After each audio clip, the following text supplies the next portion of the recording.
And now it's time to continue with the first presentation, Et maintenant, which will be nous held by Mr. passons au premier discours principal. Ce sera le directeur du département des politiques de l'emploi de l'Organisation internationale de travail, M. Sang-Yong Lee. Il le fera en ligne et il va faire un aperçu de la situation actuelle sur le marché du travail et de nos défis dans l'avenir. J'espère qu'il est connecté avec nous. Oui, je vous passe la parole. Merci beaucoup.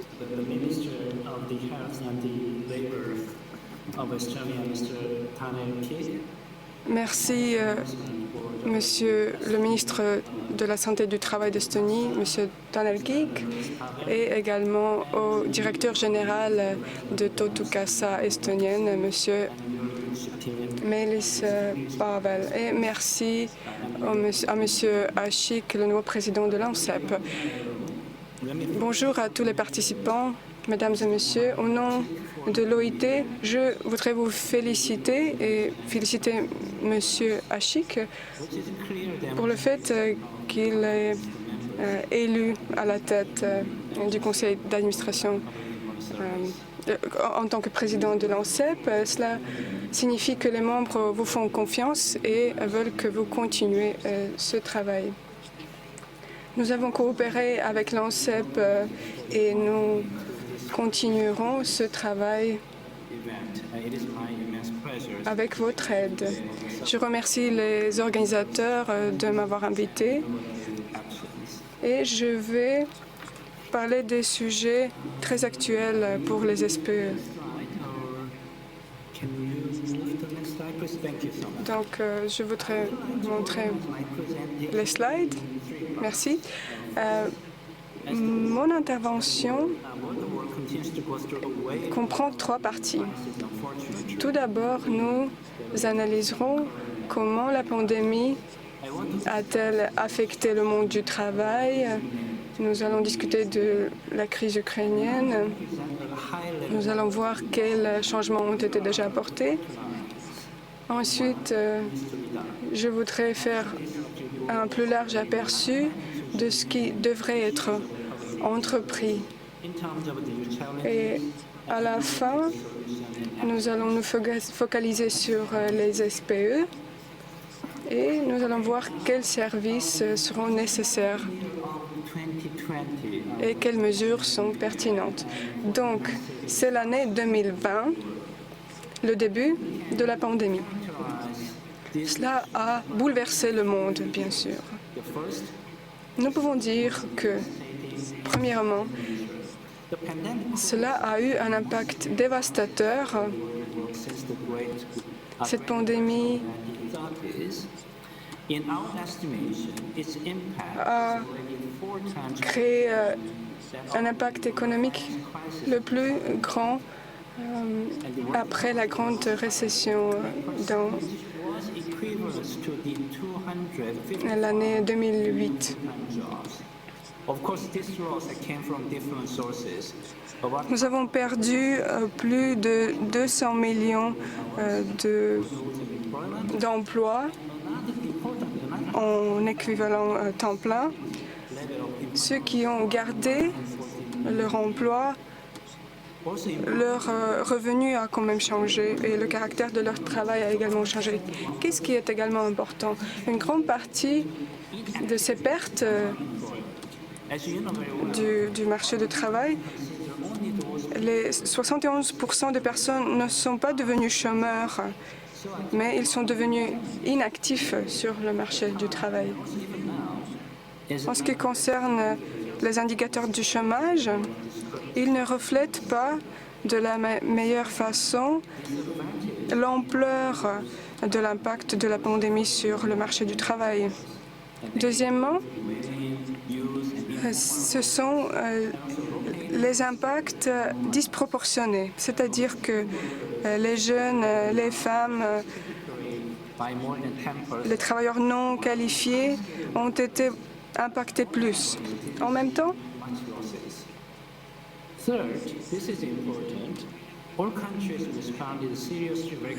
L'impact sur les travailleurs plus qualifiés n'a pas été aussi important. Et les pays ont réagi différemment à cette crise. Si nous analysons l'ampleur de la pandémie, il y a beaucoup de disparités entre les pays. Par exemple, les pays développés ont pu proposer des mesures du marché du travail, des aides, mais en ce qui concerne les pays en développement, nous voyons une baisse importante des revenus. Le slide suivant, s'il vous plaît. Donc, maintenant, analysons l'année 2021. Nous avons commencé à voir un rétablissement sur le marché du travail. Sur l'image à gauche, vous voyez que la situation a commencé à se stabiliser. À droite, vous voyez encore une fois les disparités entre les pays en développement et les pays plus développés.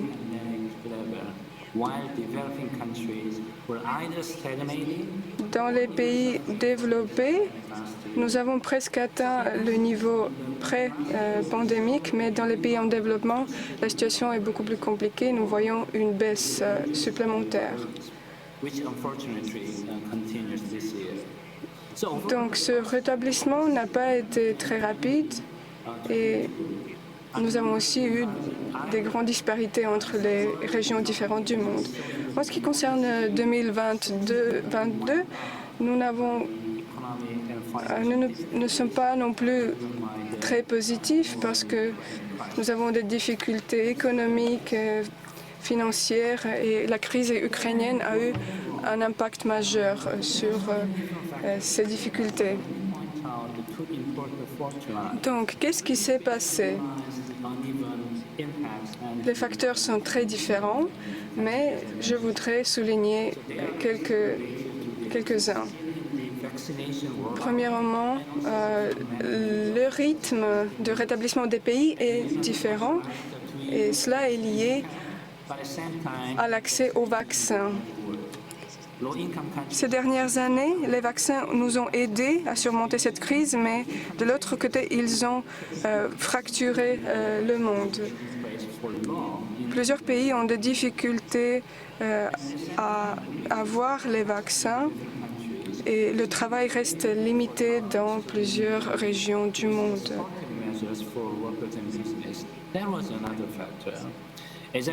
En outre, dans les pays en développement, il a été plus difficile pour les pays de proposer des mesures de soutien qui pourraient aider à créer des emplois. Comme vous voyez à droite,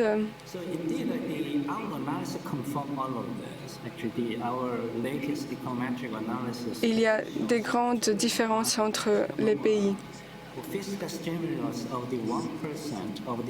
En ce qui concerne nos analyses, les mesures d'aide au marché du travail, le stimulus fiscal de 1% du PIB annuel est associé positivement à une augmentation de 0,3% de la durée du travail. En ce qui concerne le taux de vaccination, il y a le même rapport. Donc, si il y a une augmentation de 10 points de pourcentage de vaccination, cela signifie que les heures de travail ont augmenté de 1,9%. Mais si nous regardons cette situation du point de vue des personnes, ces chiffres sont extrêmement élevés. Ensuite, nouveaux emplois, les nouvelles possibilités d'emploi. Parlons de la transition juste.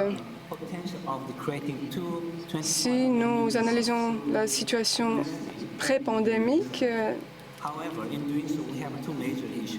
on pensait qu'il est possible de créer 25 millions de postes grâce aux investissements. Mais il y a deux aspects à tenir en compte.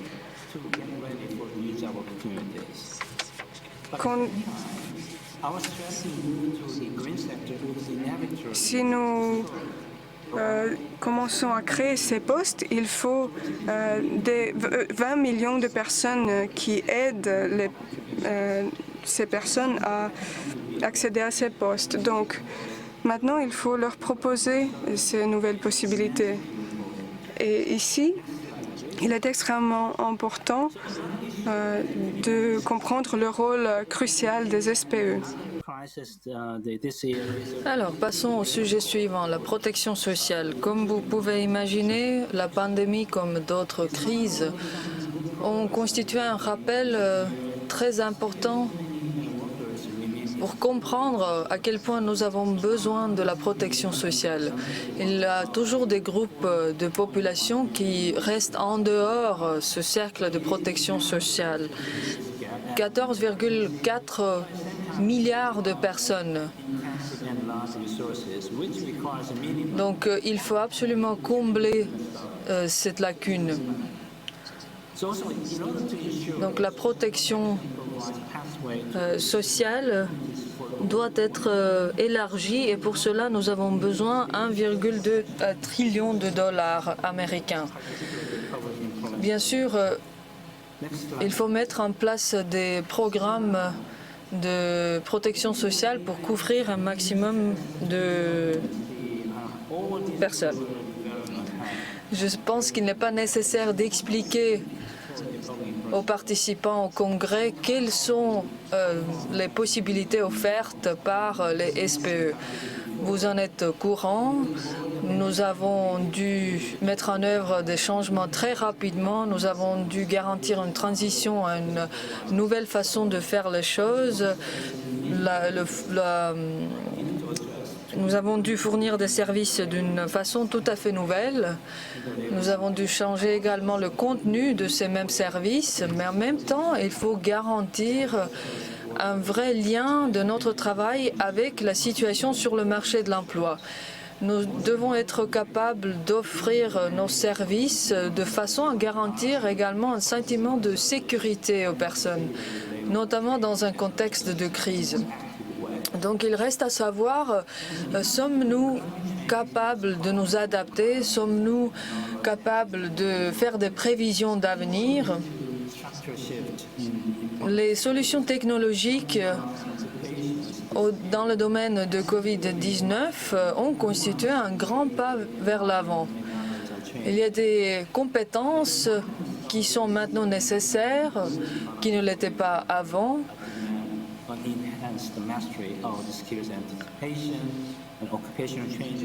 L'économie et le niveau de l'emploi, bien sûr, ont besoin d'une réorientation professionnelle, mais également de la protection sociale.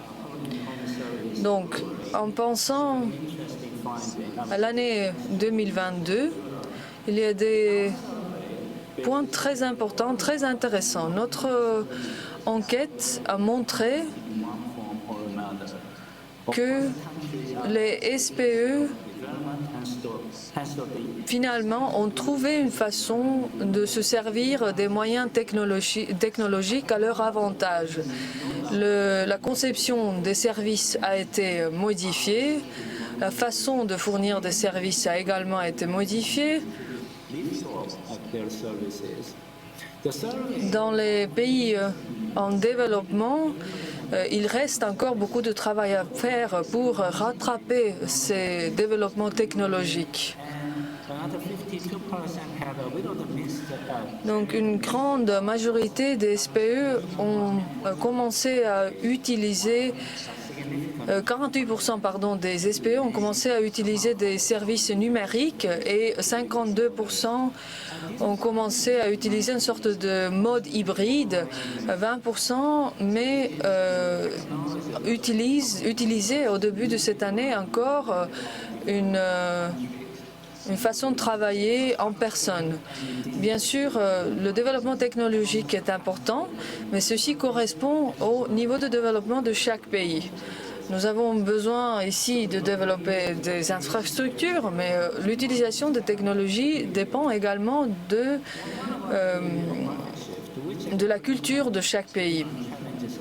Donc, quant à la population et des changements quant à la population,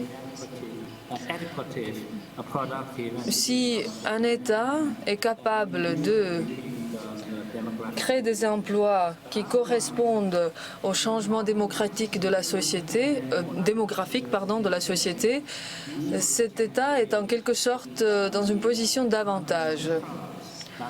Mais dans une situation de crise, on peut témoigner de beaucoup de problèmes sociaux.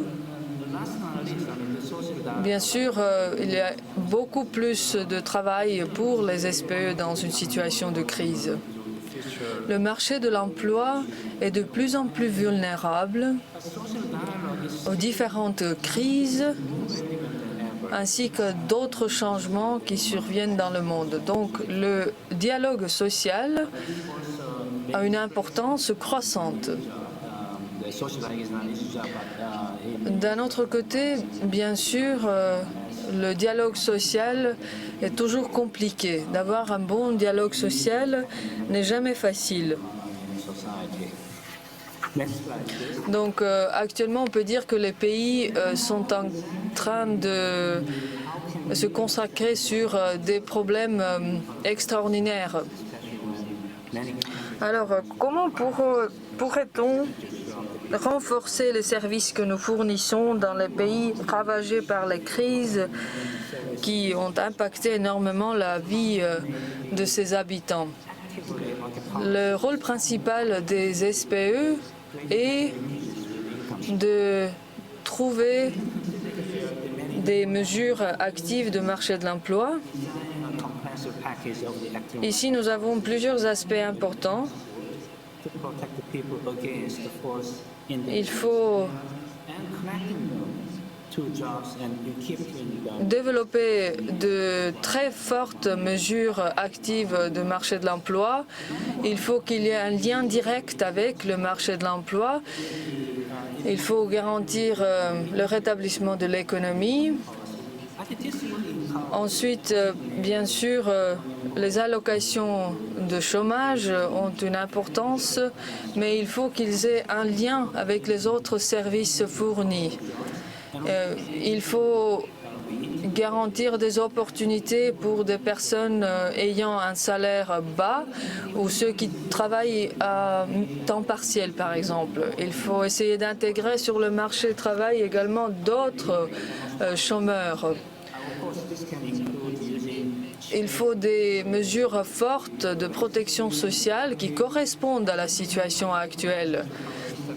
Il faut ici un lien direct avec des bases de données, avec des possibilités technologiques. Bien sûr, le développement technologique nous permet de faire des économies et contribuer également à la relance économique. Il faudra plus d'investissements dans la protection sociale. Il faudra investir dans les capacités des SPE pour mieux combiner différents services. Il faut être capable de fournir ces services à un plus grand nombre de personnes et il faut également promouvoir la réorientation professionnelle des personnes et également leur passage d'un secteur à l'autre. Donc, comment renforcer la coopération entre les différents groupes et le cadre général de notre secteur? Finalement, notre objectif est de pouvoir nous adapter aux changements. Alors, ce que je viens de dire est connu, bien sûr, et je pense que les participants au Congrès sont d'accord avec moi. Alors, parlons maintenant de la période de crise et du travail des SPE. Il est important de montrer également comment finalement augmenter les moyens financiers alors que le budget a été réduit d'un cinquième. Donc les allocations chômage et les mesures actives de marché de l'emploi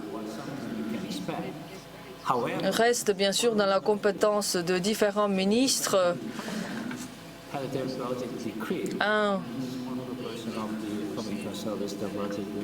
Dans un cinquième des pays, le budget a diminué et ceci a diminué également les allocations chômage. Il faudrait penser également à la diversification des sources de financement.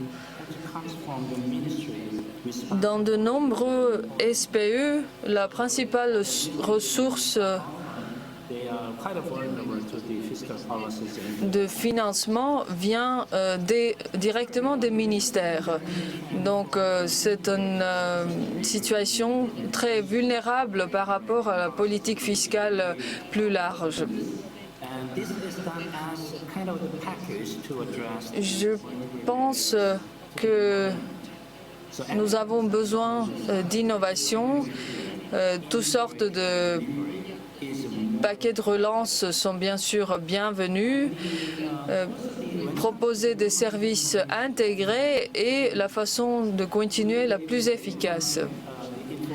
Nous pensons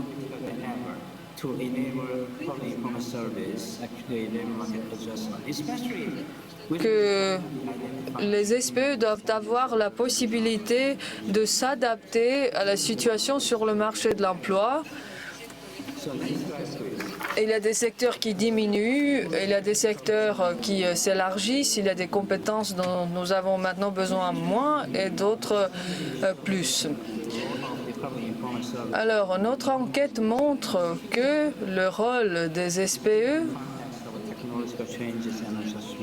grandit dans le contexte de nouveaux développements tels que le développement technologique dont j'ai déjà parlé. L'enquête a confirmé que les ressources devraient être consacrées aux services les plus performants et également dans les secteurs économiques qui ont été les plus frappés par la crise. La pandémie a montré que les services que nous proposons doivent proposer plus de possibilités de réorientation, de formation, plus de possibilités aux groupes vulnérables d'accéder au marché de l'emploi. Les SPE doivent également être capables d'augmenter les compétences de leurs propres employés et de les aider à s'adapter à ces changements sur le marché de l'emploi. Les SPE ont devant eux un très grand travail. Donc je trouve que les résultats de l'enquête sont vraiment très parlants. En conclusion, il est clair que les SPE doivent investir dans le travail de l'avenir, dans leur capacité de garantir une transition dans cette étape de relance économique. J'aimerais que vous pensiez aux aspects suivants. Donc c'est un message de ma part à vous qui participez à ce congrès. Donc comment faire en sorte que les personnes aient un contact avec le marché de l'emploi pendant toute leur vie active? Surtout, je parle de ces personnes qui, à cause de leur origine sociale, se trouvent dans une situation vulnérable. Quel est ici le lien avec les mécanismes de protection sociale? Comment garantir la mobilité des travailleurs, favoriser leur passage d'un secteur à l'autre Et ensuite, la technologie. J'en ai déjà parlé. La technologie, bien sûr, augmente l'effet de notre propre travail. Nous savons dans quel danger se trouvent finalement les groupes les plus vulnérables. Et tout ceci, ce que je viens d'énoncer, doit être fait en lien avec le développement économique du pays en question et de la capacité du SPE en question. Il faut également avoir une stratégie claire de numérisation qui constitue finalement la base de tout notre travail à l'avenir. Bien sûr, l'utilisation de la technologie ne devrait pas causer l'exclusion de certains groupes ou de les écarter encore plus.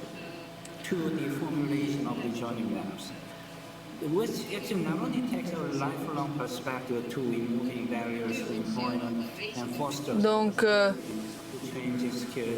nous pensons toujours aux chômeurs, nous pensons toujours aux possibilités que nous sommes capables de leur offrir. Nous essayons de faire en sorte que nous incluons toutes les parties prenantes.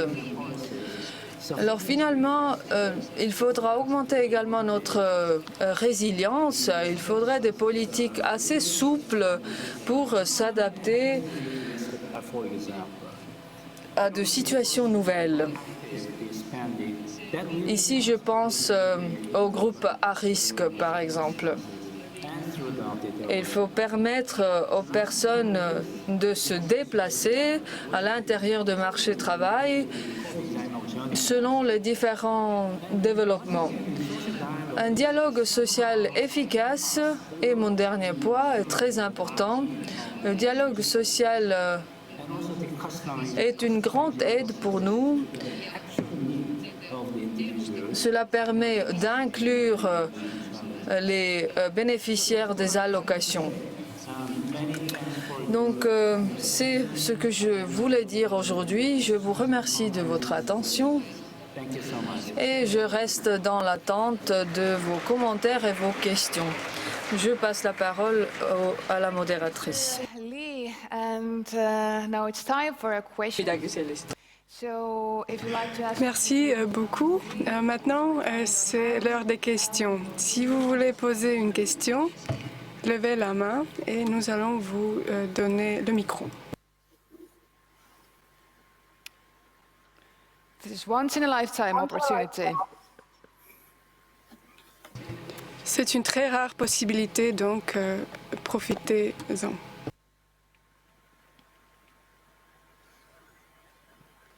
Good morning, colleagues. Mr. Lee. Merci beaucoup. Bonjour, chers collègues. Monsieur Lee, vous avez dit que dans la deuxième partie de 2021, le rétablissement de l'économie s'est stabilisé, que la croissance n'a pas continué.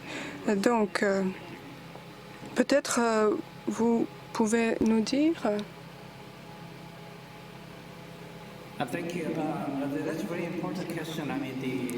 qui en est la raison? Oui, c'est une très bonne question. Plusieurs pays se posent cette question. Pourquoi ce rythme de rétablissement s'est ralenti? Il faut analyser deux choses. Premièrement, ce qui s'est passé au moment de l'arrêt de rétablissement de l'économie. Comme je l'ai déjà dit, les pays développés ont avancé plus rapidement et nous craignons déjà même un manque de main-d'œuvre. Mais la situation est tout à fait autre dans les pays en développement. La situation dans ces pays est très compliquée et peut-être cela a eu un impact sur cette tendance globale. Et cela signifie aussi qu'il y a un manque de compétences dans les pays développés. ainsi que dans d'autres pays, la situation est telle que plusieurs personnes qui ont perdu leur emploi ont été exclues totalement du marché du travail. Cela signifie que leurs compétences se sont avérées pas nécessaires. Ils n'étaient pas compétents dans cette nouvelle situation. En outre, les personnes qui ont perdu l'emploi ont commencé leur transition dans d'autres secteurs. Par exemple, ils ont quitté le secteur du tourisme vers d'autres secteurs. Ou par exemple, plusieurs personnes ont fait la transition vers le secteur de la santé. Il y a eu beaucoup de changements. Donc, il faut penser à la formation, à la préparation. Il y a des lacunes dans ce domaine. Donc, la chose principale, c'est le changement des besoins de compétences et le manque de ces compétences. Nous avons besoin de compétences que les personnes n'ont pas nécessairement. Donc ici, il faut entreprendre des mesures. Et ce que je veux dire à tous les participants au congrès, c'est que je pense que la pandémie nous a appris qu'un SPE a un rôle crucial. Cela signifie que l'amélioration des compétences est la chose la plus importante. Et l'SPE devrait faire en sorte que ces lacunes soient comblées. Le micro, s'il vous plaît. Merci, Michael. Il est vrai que les femmes doivent être présentes dans les débats. Merci, Monsieur le Directeur, pour l'Organisation internationale du travail et votre présentation très complète. Peut-être dans le prolongement, une question sur les secteurs en tension. Et finalement, que pensez-vous de cette petite concurrence qui parfois peut se faire jour entre les pays pour venir capter les ressources de tel autre pays sur les métiers comme par exemple ceux du care ou bien les métiers de la technologie où finalement la compétition entre pays peut parfois être difficile, voire parfois avec des mesures pour venir prendre la ressource qui est formée dans un pays et puis qui va aller dans un autre pays. Quel est votre regard sur cette question? Merci.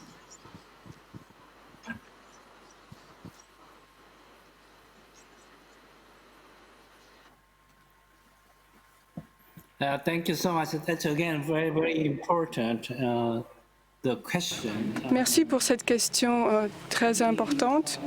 Elle est très pertinente. We have to consider very carefully. Je pense qu'il y a ici plusieurs aspects qu'il faut prendre en compte très attentivement. Tout d'abord, l'impact de la pandémie sur les secteurs a été différent. Par exemple, si nous parlons de la restauration, du tourisme, ce sont les secteurs les plus impactés. Vous avez mentionné le secteur de la technologie. Eux, ils ont eu une croissance. Pour eux, la pandémie a donné un coup d'envoi, un nouvel élan. Leurs revenus ont augmenté pendant la pandémie. Dans le secteur des technologies d'information, la connaissance se focalise sur certaines régions, certains pays.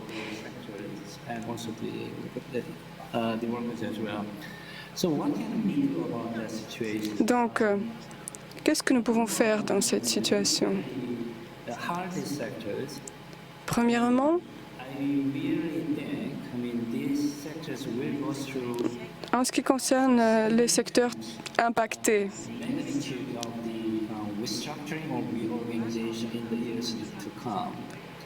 nous avons commencé un travail de restructuration dans ce secteur qui continuera dans les années à venir.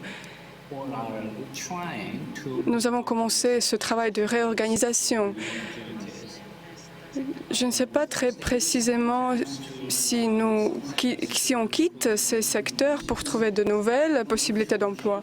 Mais une chose est certaine, on essaie d'améliorer les conditions de travail parce que ceux qui quittent leur secteur doivent y penser. Et le rôle de l'SPE devrait de penser comment aider les personnes à faire la transition entre les secteurs différents. Y a-t-il du travail dans d'autres secteurs qu'ils pourraient faire? Est-ce qu'ils ont la formation, les compétences nécessaires? Et de l'autre côté, il faut mettre ensemble les chercheurs d'emploi et les employeurs. Nos analyses montrent que dans plusieurs pays, on essaie de former les personnes mieux pour les postes où il faut avoir des compétences numériques. Mais dans plusieurs secteurs, on peut dire que les pays en développement dominent actuellement. Et cette politique habituelle du marché du travail devrait être modifiée parce qu'au niveau global, le secteur des technologies d'information crée cette concurrence que vous avez mentionnée. Il y a une concurrence pour la main-d'œuvre. Et moi, j'attends avec impatience les débats au niveau politique, les activités et les SPE peuvent vraiment ici apporter leur contribution. Ils peuvent jouer un rôle très important pour soutenir les personnes dans leur transition, y compris dans le secteur des TIC, pour améliorer les compétences. Bonjour, chers collègues, monsieur le directeur.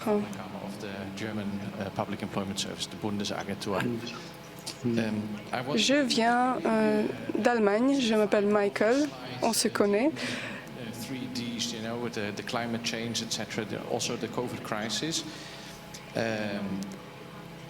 Oui, nous avons dû faire face à la pandémie, à d'autres problèmes. Et vous avez dit que ce sont les domaines que vous analysez déjà. Et c'est un thème très important pour les SPE, bien sûr. Dans votre slide, j'ai vu que c'est une menace pour le dialogue social. Est-ce que vous pouvez expliquer ce que cela signifie et comment les SPE pourraient apporter leur contribution ici? Merci pour votre présentation.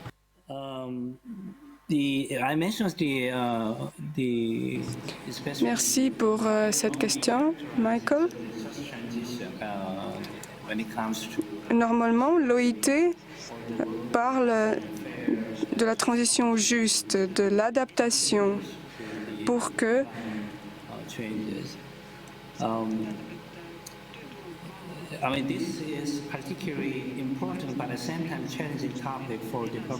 pour qu'on prenne en compte le changement climatique également dans le domaine de l'emploi. C'est une question très compliquée aussi pour les SPE.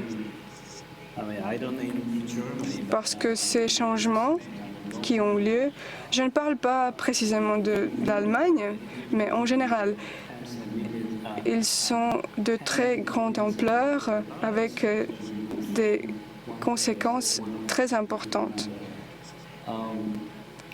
Et peut-être des dizaines de millions de personnes vont faire la transition professionnelle ou bien vont déménager. En ce qui concerne l'Europe,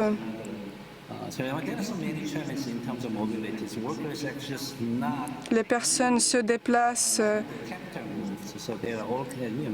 non seulement d'un secteur vers un autre, mais entre les pays également.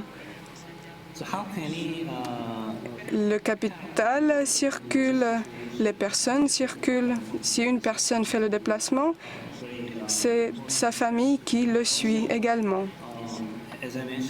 Qu'est-ce qui est d'important ici pour les SPE? Comme je l'ai dit, les changements qu'on voit actuellement ont des conséquences extrêmement importantes. Et du point de vue du dialogue social, il y a deux aspects. En ce qui concerne la crise, dans ces situations, il faut agir vite. Il y a beaucoup d'incertitudes et les gouvernements doivent trouver la solution dans cette situation compliquée. Dans une situation normale, nous aurons plus de temps pour le dialogue social.